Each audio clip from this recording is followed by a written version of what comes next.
Forget about fancy equipment. The real key to profitability and more take-home income are your dental office systems. From my own experience of running my own practice for the last 10 plus years, these key systems have helped me create a lean and a super profitable PPO general practice. I've had one-on-one conversations with practice owners as well as managers in an office which collects anywhere from $500,000 all the way to $4 million with an overhead ranging anywhere from 40% to as high as 70%. The ones that work like a well-oiled machine have clearly laid out processes and systems for the most important aspects of their practice. Think of systems as these small units that represent the entire business operation.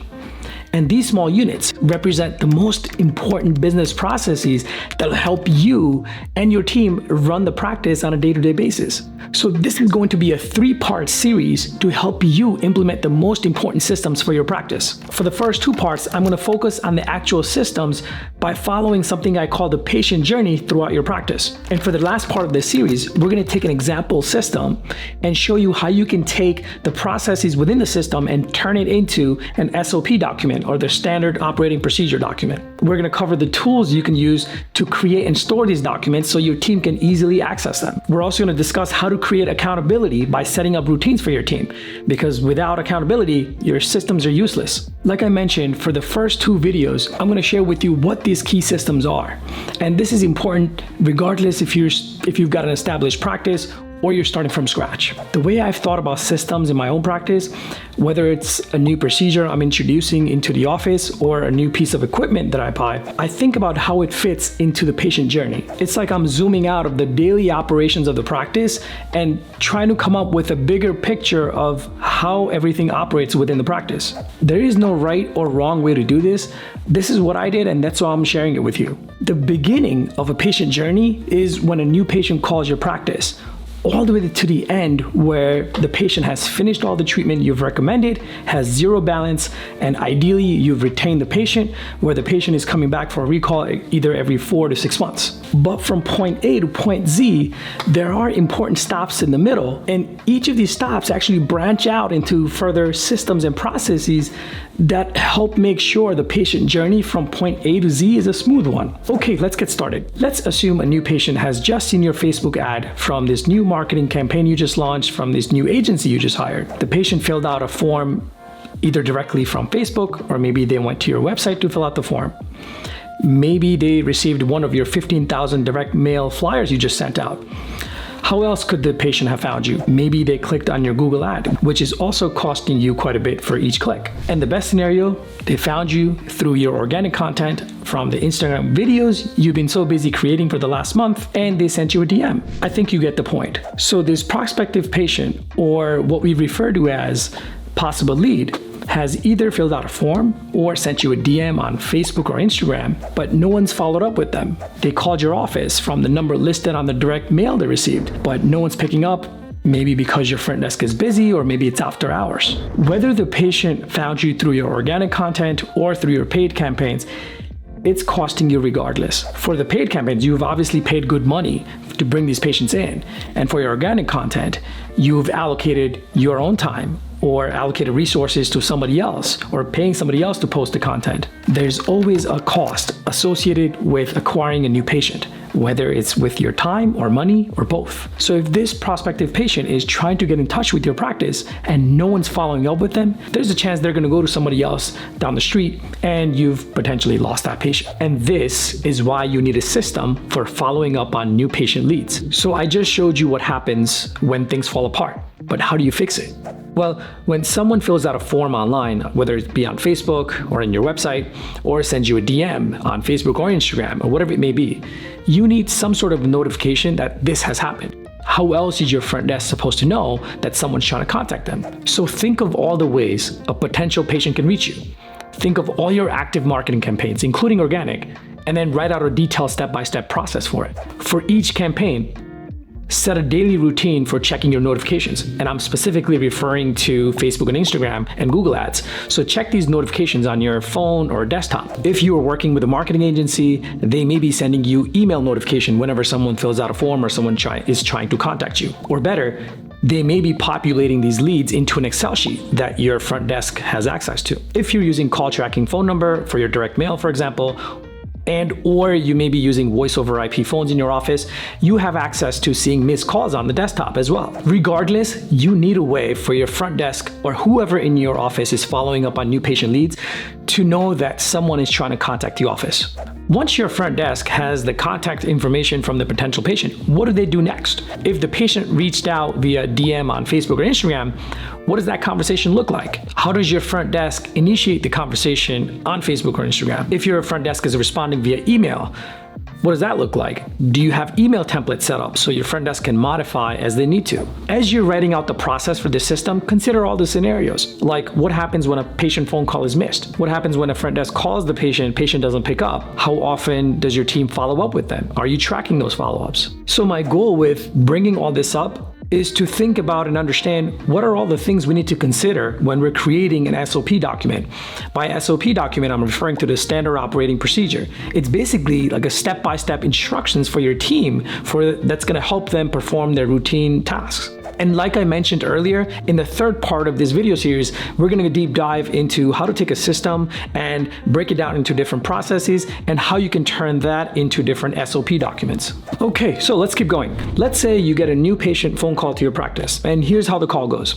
The patient says, "Hey, do you guys take my insurance? I need an implant, and how much do you guys charge for something like that?" Your receptionist immediately responds by saying, "Well, what insurance do you have?" The patient says they have Aetna Dental, and your team then confirms by saying, "Yes, we do take Aetna Dental, and did you want to schedule an appointment today?" The patient says, "Well, how much is it going to cost me?" The receptionist responds by saying, "Well, I don't know that information, and I'll have to verify your plan and then call you back." The patient does not have their insurance information on hand, so they said they will call back, and unfortunately, the patient never called back.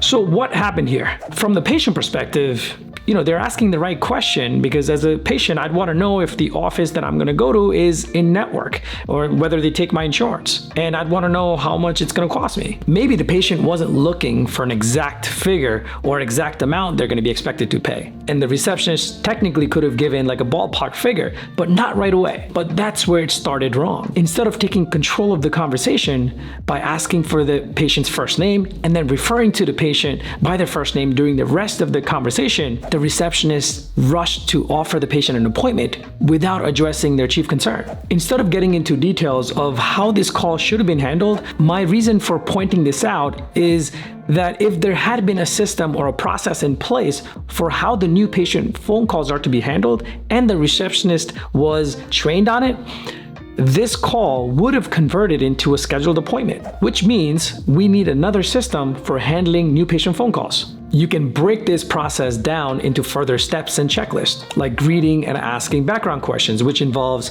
taking control of the conversation, referring to the patient by their first name during the conversation, getting a little bit of dental background, meaning when their last dental exam was, whether the patient requires pre-med, what their chief complaint is, etc. You could have a process for answering the "do you take my insurance" question, collecting insurance information, meaning what information does your team need to ask the patient so they have everything they need to then later verify the patient's insurance. You can have a process for closing the call, meaning scheduling an appointment for that patient, asking the patient where they're coming from, making sure they know where to park, or maybe ask the patient where they're coming from, or asking them to come in earlier so they're not late for the appointment. There are also different types of new patient phone calls. Like you could have your price shoppers who are only calling to compare prices. You'll have new patient emergency phone calls who are trying to get in right away. You also have patients who call but have no insurance. You can have patients who call who only want a cleaning but no exam, etc. And every one of these is a process in itself,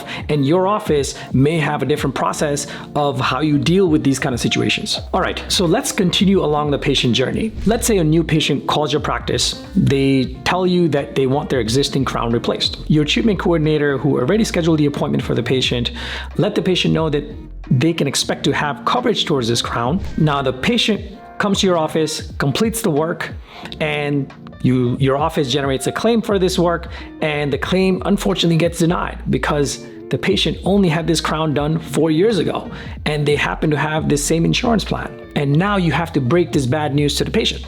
the patient is upset because they were expecting a lesser out of pocket. And now you have to have this difficult conversation with this patient, which could have been avoided from the start. If the treatment coordinator knew what to ask when she was verifying the patient's insurance, before starting any work with the patient, she would have known that there was prior history on this crown and that there wouldn't be any benefits. But she would have only known to get prior history on crowns only if she had been following a proper system of dental insurance verification. If you accept insurance in your practice, this is the most important process that should be completed prior to patients coming into your practice. As soon as the patient mentioned during the initial phone call that they wanted their crown replaced, instead of telling the patient that they can expect to have benefits, what she should have responded with is this: the benefits may depend on the limitations of the plan.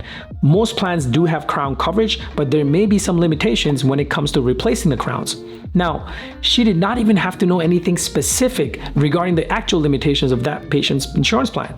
She could have just gathered the information, verify the insurance later, and then call the patient back. And once she found out from the insurance verification call that there was prior history on that crown, she could have called the patient back and let them know that there's going to be an out-of-pocket.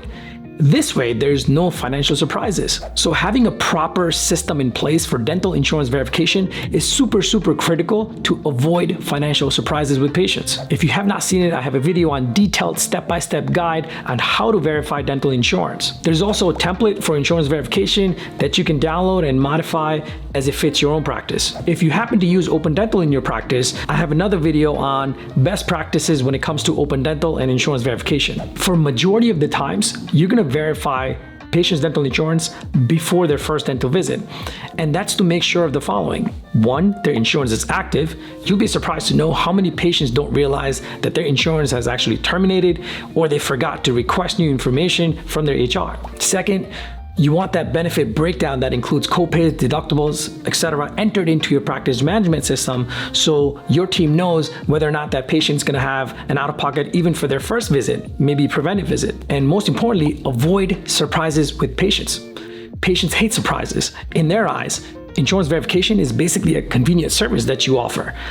But from a practice management perspective, it's a necessity to make sure that you're going to get paid for your services. There are times you're going to have emergency walk-ins or you want to provide same-day treatment for patients and your team just doesn't have time to get on the phone and verify the details. In this case, you want to verify at least the basics by logging into the insurance web portal and at least make sure the patient is active under the plan. If it's an emergency walk-in, and depending on which code you're going to utilize, whether it's for emergency service like a D9110 or a limited exam, you can actually take these specific codes, put it into the insurance portal, and get the specific benefit. Any reason you're not able to get any of these benefits, like whether you're not able to get on the phone with a rep, or maybe the insurance portal is down, which does happen, you want to assume 50% coverage and also assume that there's a deductible. Now, when I say that, I'm not saying that you should just assume there's a 50% coverage on a crown you want to start on the same day, or 50% coverage on a bridge that you'd like to start, or even place an implant. For all these big services, I would much rather be comfortable by sending out a pre-authorization and making sure the patient actually has coverage for these services. So for emergency walk-ins or for patients you'd like to provide same-day treatment, if you have not verified the insurance before, you want to underestimate the coverage and collect the patient out of pocket at checkout. This way, when you generate the claim and the claim comes in and you get paid, if the insurance claim ended up covering more than what you originally thought, well, there's going to be some credit on the patient's account. As I always say, it's always better to have credits on the account than balances because it's much harder to collect balance from patients than it is to refund credits. All right, so let's keep moving along the patient journey. So let's say a new patient has scheduled an appointment with your practice. Your team has verified the patient's insurance, entered all the details into the practice management system. Now the patient comes into your practice. Every team member, including the providers, will have an important role for guiding the patient from check-in to the patient treatment room to finally checking out. To make sure the patient's first visit is a smooth one, there's a process for that also. And I'm referring to the new patient check-in and registration system. The first thing any new patient goes through is the registration process. This is going to include your medical history, HIPAA forms, appointment cancellation policy, submitting a copy of patient's insurance card, etc. How the new patient check-in and registration process gets handled is going to vary from one office to another. For instance, in my office, we were on paper forms for a very long time until we switched over to Teamio's paperless forms. Now, whenever a new patient appointment gets scheduled, the patient will automatically get a link via text to our forms. When the patient fills out these forms, whether it's from their phone or desktop or any other device, it's automatically synced to Open Dental. The patient's name, the contact info goes into the right section in Open Dental. Their medical history, the allergies, the medications, etc., will also go into the patient's chart in Open Dental, so my team is not re-entering any data. Even though we send our forms to patients well in advance before their appointment, not all patients fill the forms in advance. Some patients are just going to wait until they come in for their appointment, which means you're going to need to adjust the appointment length as necessary. Or you may just ask all new patients to come in a few minutes prior to their scheduled appointment time. Once the patient has completed registration, there's usually something called a patient handoff that occurs. What this means is either the clinical assistant comes to the front area or the front desk personnel may escort the patient back to meet the clinical assistant, who then brings the patient back to the dental laboratory. What happens next may also vary from one office to another. A new patient either gets seen by the hygienist, who may review the medical history, takes the necessary dental x-rays, and also provides the general cleaning if possible on the same day. Some offices have also implemented something called the assisted hygiene schedule, where the assistant works alongside the hygienist, and the assistant will then take the x-rays, turn the chairs over, and also sterilize the hygiene instruments, etc. If there's no hygienist, the doctor sees the patient first, does the exam, provides the treatment plan, and also provides the hygiene treatment at the end of the appointment if possible. And this is the model I follow since I don't have a hygienist in my practice. Which process is better depends on the type of practice you have, the size of your patient base, and the ability to provide enough patients to the hygienist to be able to afford an assisted hygiene schedule. And because there are multiple team members involved in the patient's first visit, it's super critical that you write out the process and create accountability by assigning responsibilities to individual team members. So far, we talked about new patients checking in. What about the patient who is coming in today and it's been 2 years since they've last been into your practice, and now they've gone through some medical procedures, and now they are on medications you're not aware of? What about the patient coming in today who was last here a year ago and they happen to have a $100 balance on your account? The patient who you've been trying to get back into your office per your maintenance visit is finally coming in, but the husband and their 2 kids are also overdue. Is your team who is checking patients in aware of this information? Are they taking advantage of the fact that when the patient is right in front of them while they're waiting to be brought back to the dental laboratory, that it's the best time to ask them to schedule for their family appointments who are overdue? This is why you need a system for checking in existing patients. Once an existing or an established patient walks in, here's a checklist we go through in my practice. Does the patient have any account balance? Again, we check this for all patients on schedule today, but we bring it up at check-in. Are they due to update their medical history or their contact information? Are they due to update their insurance details? Are family members due for a recall?